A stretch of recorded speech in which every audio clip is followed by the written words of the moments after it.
book collectors. This is the price variance, and we got a very special show. I don't usually do many spec videos, but this today is Mark's and mine specs, our sort of picks, maybe for next year, or maybe just comics that we really like, maybe that we think are good ones to invest in, or maybe, might be sleeper books. I know a few of mine are very under the radar. So hopefully Mark got some heat too, and we'll see what he has. Mark, how about you show us your very first spec? Okay, Alan, I've got my 6 books. We're going to do 3 on your show and 3 on my show. Yes. So you get a choice. I've split my 6 into 2 lots of 3. One lot is what I would call mainstream, and the other lot is what I would call oddballs. So would you like me to do the mainstream ones or the oddballs on your show? Not sure what an audible is, but okay. So let's see what audibles are. I have no idea what audibles are. Okay, all right. I'm going to and actually 2. Right, I'm going to do the what I would call oddball ones on your channel. Now, 2 of these, it's actually you who introduced me to them. Okay. Oh, okay. And they were really good introductions earlier this year because they've both gone up in value.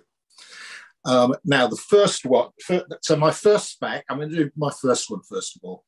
And it is a comic that you pointed out to me earlier this year. And it's Justice League Europe. Whoops, there we go. Justice League Europe, number 33. Now, anybody who is not aware of what this is, it is not apparent from looking at the cover of it what it is. Alan knows what it is. I can, because he's the one who introduced it to me. Yeah, I definitely know what it is. Okay, so, and the reason this is a good spec is because of what's inside here. It's a good buy anyway, this, but I think there is a movie coming out next year which is going to push this even further. And let me open this up and show you why this is such a good buy. Inside this, and this comic was from 1991, we have the first comic book appearance of a blue character. I think how you introduced it, Alan, when you first introduced it. Yeah. And it's the first comic book appearance of Sonic the Hedgehog. Now, this isn't just an advert. This is a whole little sort of mini comic in here that was actually produced for the first Sega game of Sonic the Hedgehog. And it was produced, it went with the game. You've got a copy with the game, but they also put an identical copy inside this Justice League Europe 33. Now, I have to tell you, when Alan first mentioned this to me, that little comic inside, people were selling it for $100, okay? Mm-hmm. So I went and looked for this on UK eBay, and I found I bought 7 copies of this. Wow. For £20, okay? Yeah. It's a really cheap comic. Right. Like normally. So that was about that's about £3 each or $5 each. Right. So, however, this was I think this was May, June. Now, I've been checking it this morning. First of all, this comic has gone up from being a £3 comic to being a £7 comic. So we've already had 100% return on my investment on this comic. But not only that, but this little comic inside here is selling on US eBay. I've seen it for sale for $500. Yeah. Yeah, I think it's so funny. It's like, so that's why I mentioned it in the past, right? I was like, this is kind of like, oh, do you know this is a first appearance and really a cheap one? It's crazy. People, all they do is they take that out of that comic, and then they sell it for like 10 times what they originally paid. It's so crazy. I've seen this slabbed 9.8 selling for $800. Yeah, it's crazy.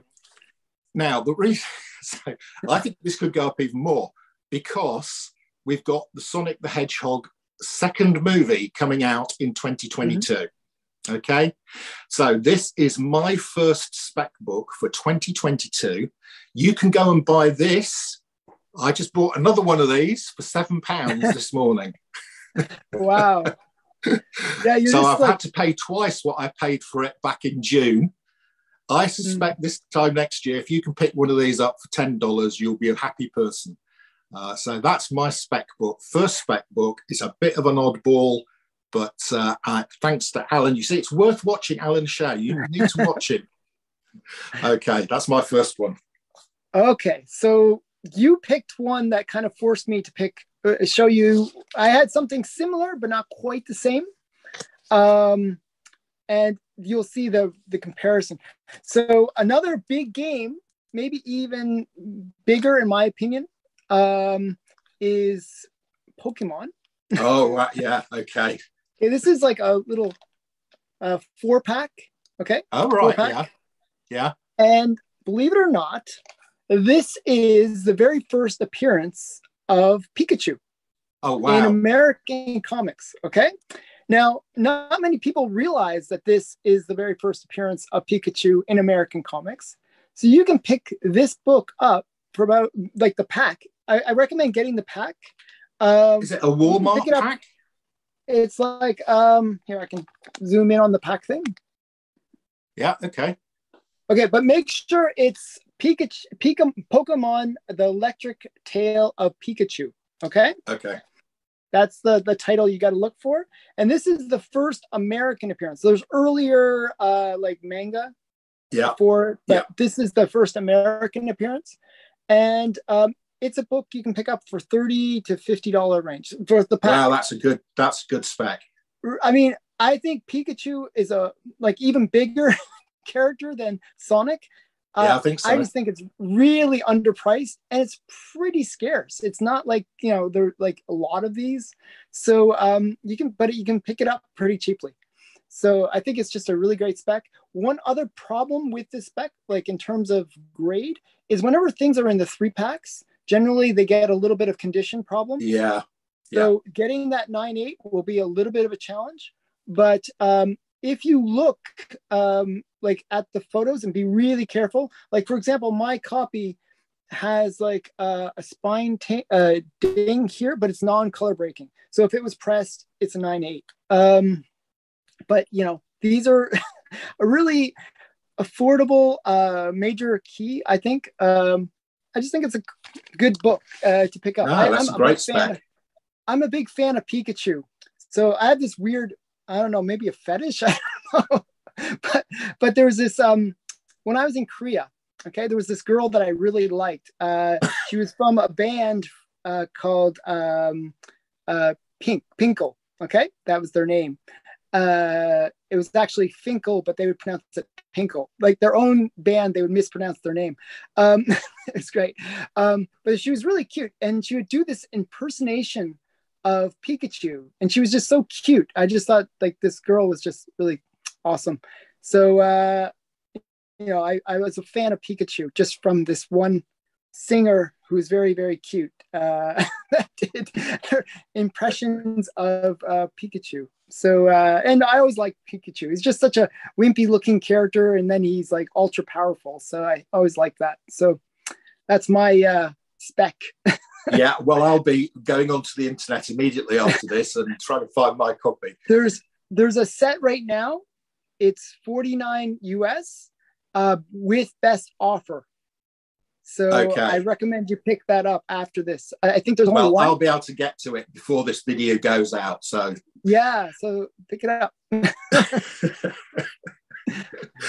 Yeah, right.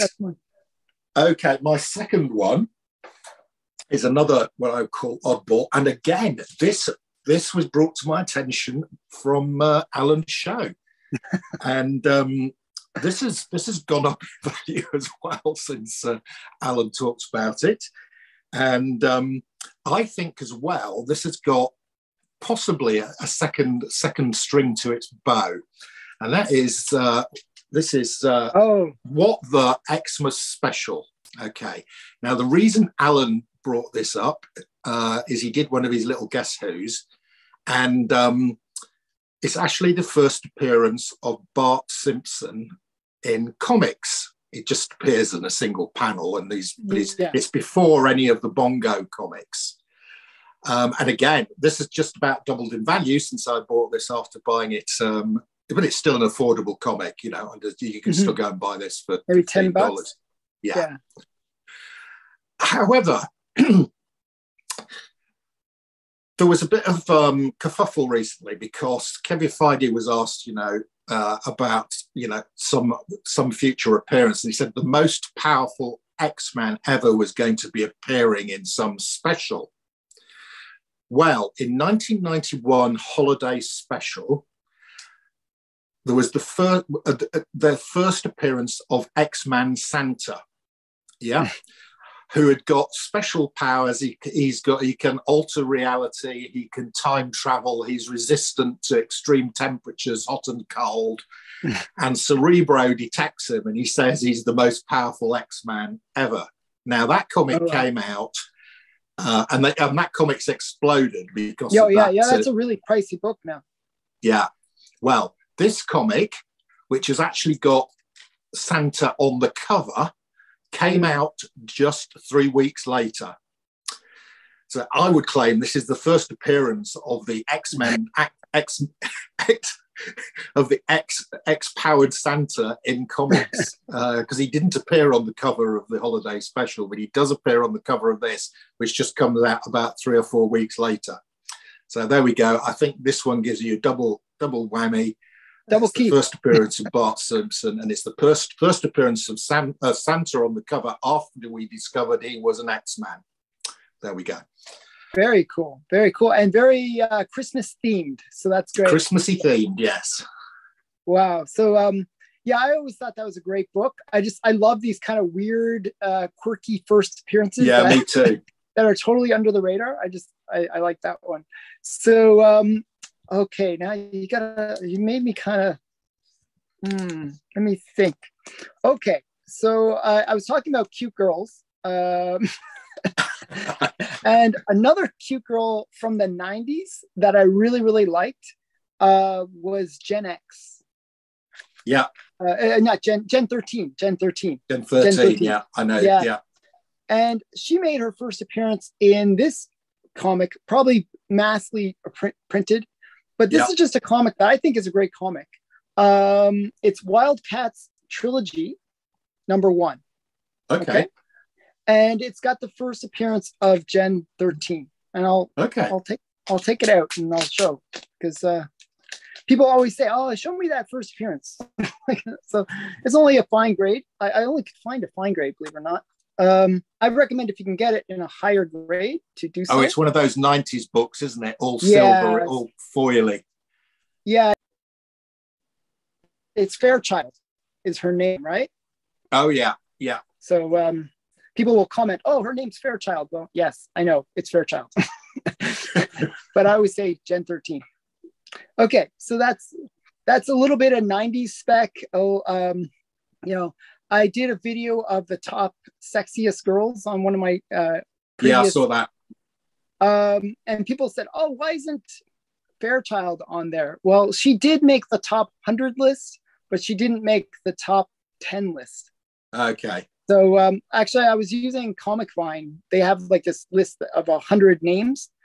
I've been trying, like, as a personal, like, sort of under the radar kind of thing, I've been basically collecting all the first appearances of every sexy female that's on the list.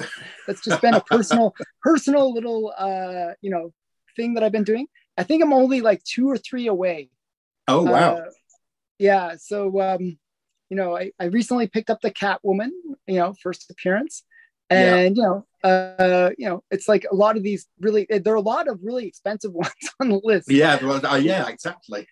Yeah, so I saw you were very disappointed with Wonder Woman wasn't higher up the list. Yeah. She's like one of my, she's I would say my second favorite. I go Vampirella first because I'm a big Vampirella fan. But as I'm looking at Vampirella the whole time as we talk here. So yeah, I wish Vampirella was higher, but I know that Gen 13's on the list. I'm not sure what her ranking is, but yeah, that's. I just thought Gen 13 is a good one too. Okay. I'm going to do my third spec book, and it's a bit of another oddball. It is based on movie spec, to be honest. So it is movie spec based. So there's a movie coming out of this character next year. It's been filmed. It's in the can. And it's due out next year. And it is Toxic Avenger.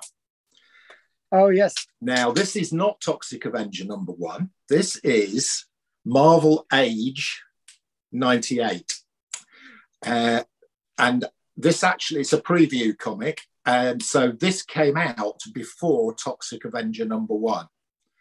So this is actually the first appearance of Toxic Avenger in comics. Of the comics I've shown, this is actually the most expensive of the three I've shown. This is about $40 to $50. Yeah. But with the Toxic Avenger movie coming out next year with Peter Dinklage, I think he's playing the Toxic Avenger. You know. Which should be crazy. It's got Elijah Wood in it. It's got Kevin Bacon in it. It's I think it should be a good film. It's coming out next year. I think it's going to push the price of this up. You know, so in December next year, Alan, we can look at our 12 picks. Yeah, we can review see how we've done. Yeah, we can see how we did. Like, and we can see who got the greatest return on investment. Yeah, we can see whether my 6 or your 6 did the best. I think you've done a smart move with your Gen 13 one there, because that's a nice low price. So if it goes up from $2 to $10, you've got a pretty good gain. Anyway, so that's my third pick. It's the first appearance of Toxic Avenger in comics, which is in Marvel Age 98. So, you know what's funny? I actually mentioned that one on my channel as well. All three of those have appeared on Alan's channel. On my channel. That's great though. Okay, since you mentioned, like, I have like 6 books, and I didn't have any order to them, but I'm basically using you as my way of deciding the order. Okay. So this one, since you mentioned movie spec, this is a movie spec. And it's one that I don't know why it hasn't heated up more than it, has already, like, I think it's like a $10 to $20 book, like in that range. Really affordable book. Yeah. But there's rumors about the next Guardians of the Galaxy movie. Okay. And they were saying that it's going to be very focused on Nebula and Gamora. Yeah. That's Gamora down there. Yeah. Oh, yeah. Yeah. This is her first cover appearance. Now, the funny thing is, the first solo series for Gamora has really gone up. Like, that Gamora #1 has really gone up. Now, to me, this is a more important book because it's her first cover. So whenever I look at any character, like if I like a character, the things I'll try to go for is the first appearance, first cover appearance, and the first solo series, and maybe the first big villain fight, like who their villains are. So I always like to have that first cover appearance. And I think, especially with people slabbing their comics, I really believe first cover appearances in general are the way to go, because, even if the first appearance is inside and you can't see it, well, you're going to have a slab that just shows something, but it's not the character that you like. So having that first cover appearance is huge, in my opinion. I think it's, especially with people slabbing a lot, I think it's the way to go in the future. I think a lot of these first cover appearances are highly undervalued. Another good example of that is Doctor Strange. His first cover appearance is really, really cheap. Like, it's like, for what it is, it's not the greatest, but it's not the greatest first cover, because he's all he appears green in a little panel at and the there's bottom. actually an earlier one. Yeah, that's the other one. there's two. Like the real first one is the one where it's just his head. He's like a little head at the bottom of the panel. And then there's the first full cover. Like now they're going first full and first head. But when he's first full is in Fantastic Four 26, I believe. People will correct me in the comments below, but I believe his first full cover is Fantastic Four 26, and he's like all green and in the background, and it's a crossover issue as well. So it's either 26 or 28. It's in that area, but definitely, a lot of these first covers are really underrated in my opinion. Okay. So yeah, that's my last spec for this video. And do you have anything else you want to say, Mark, before we switch over to your channel? No, that was great. I think there's some great spec books there, and they're all really affordable. None of those were hugely expensive. Yeah. So okay, so that's our spec for my part of the show. But I actually have some bigger and cooler ones that I'm going to be mentioning on Mark's channel. So you definitely want to check out those. And Mark is going to show us 3 more as well. So it's going to be even, some more cool stuff. So definitely watch part 2, which will be linked below. And thanks again, Mark. That was fun. Okay, great. Thanks very much, Alan.